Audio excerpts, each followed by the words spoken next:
Kaugnay pa rin ang umiinit na tunggalian sa Maynila. Pakaparayan po natin live si Manila Mayor Alfredo Lim. Good morning po, Mayor Lim.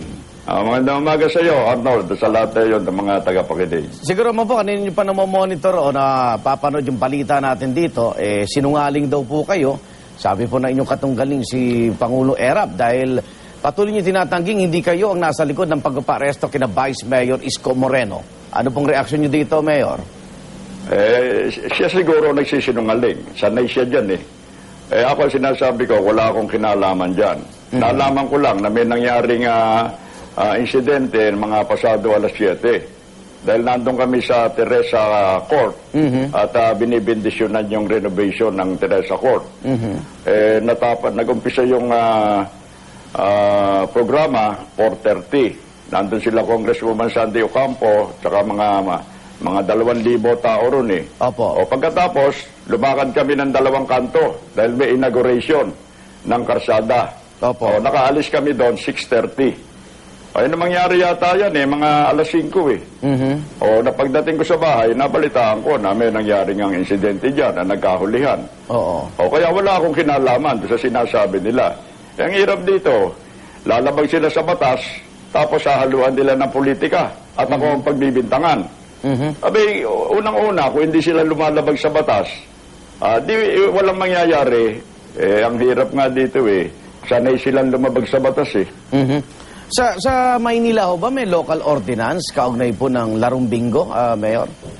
Meron. Hindi lang local ordinance. Meron pang Presidential Decree 1602. At yung latest, yung Republic Act 9782. Opo. Na mas mabigat ang kaparusahan diyan sa illegal gambling. Dito sa huling batas nito, sa buong bansa ito Opo. ang penalty 16 years to 20 years. Medyo mabigat. At sino ang mga pwedeng managot? Hindi lang yung nagsusugal.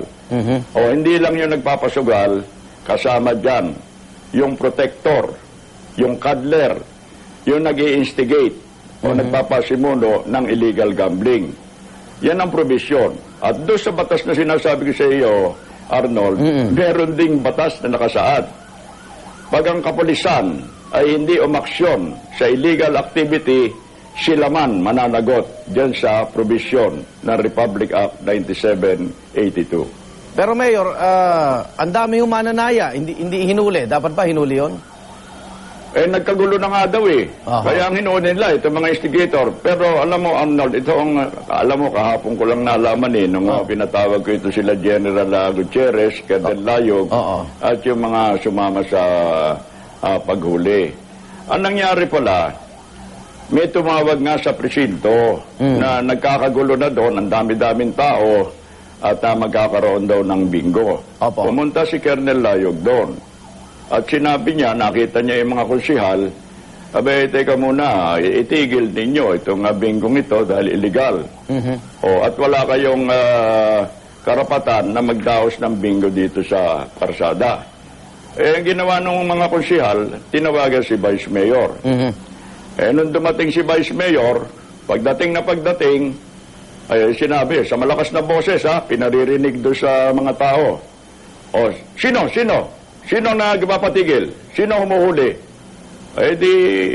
Tinuro ngayon itong si Colonel Layog ng mga konsihal.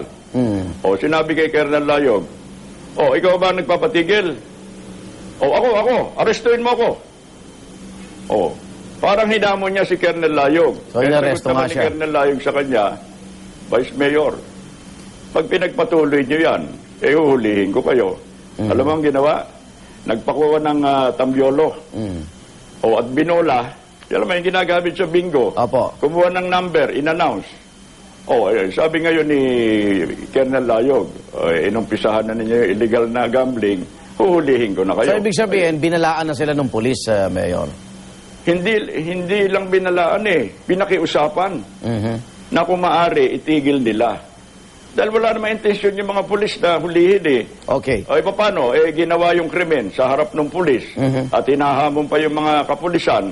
Siyempre, di ba yan ang trabaho ng pulis? Ipatupad ang batas hulihin kung sino lumalabag sa batas. Kahit Okay. sino pa man. So, Mayor, kailangan humingi ng permiso para magmukhang legal yung mga pabingo sa Maynila. Hindi. Hindi rin. Pinapabayaan naman namin yung bingo eh. Kunyari, may patay, ang di ba? bingo, Kadalasan Arnold, patay, simbahan, fundraising. Hindi, ganito. Ganito, Arnold. Oo. Ang exempted na inaalaw ang bingo, yung family affair. Yung alam mo na, yung parlor games na pastime, nagkakatuwaan lang. Walang perang nagpapalitan. Wala yung kwan lang yan eh. Yung ibig sabihin nagkakatuwaan yung mga pamilya, nando sila sa loob ng bahay, kaya Oo. pinapayagan yan. Opo. Ang problema, nangyari dito, nagpapatawag sila ng meeting, walang dumadalo. Naisip nila siguro, mas mabuti, mag-organize tayo ng bingo at nag-over sila ng premium 5,000, 10,000, hanggang 15,000 ang tatamaan daw. Siyempre, dadagsain ng tao yan. Gusto manalo nung 15,000 eh. Ang pera, okay. Pero ang involved dito eh. Okay, Mayor, isa na lang po. May banta raw sa buhay ng asawa ni Vice Mayor Isko at ang pasaring niya sa inyong kampo ho manggagaling. Itong banta sa buhay Kasi nungalingan na naman yan. Oo. Bakit pati yung asawa idadamay dito? Nagdadrama sila eh. Wag na isama yung mga asawa, pati ibang tao, dinadawit eh. Sinong magtatangka sa kanila? Oo. Yan nga ang problema natin eh. Gusto nila magpatawag ng pansin dahil walang pumapansin sa kanila. O gumagawa ngayon ng mga eksena. Hindi naman pelikula ito eh. Totoong buhay ito. Huwag na kayo magdrama-drama. Pagkatapos kayo, nung inaksyonan kayo ng pulis, kung ano-ano naman ang sinasabi nyo. Pati ko, dinadawit nyo. Wala naman akong kinalaman. Mamaya Arnold, no? Oh. Mga alas 10. Opo. Alas 10:30, tatawag ako ng press conference.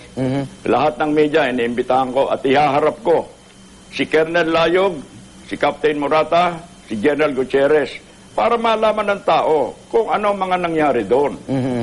Alam mo, pupunta sila sa presinto, magbumumura doon. Babantaan nila yung pulis. Ano ba ito? Babastusin yung pulis. Pwede ba yon? Baka sa San Juan, pwede yon. Pero dito sa Manila, hindi pwede yon. Okay. Nobody is above the law, kahit sino ka pa. Pag gumawa ka ng krimen dito, huhulihin ka ng mga pulis. Okay. Mayor, maraming salamat sa oras ha. Good morning po. Salamat, Arnold. Manila Mayor Alfredo Lim.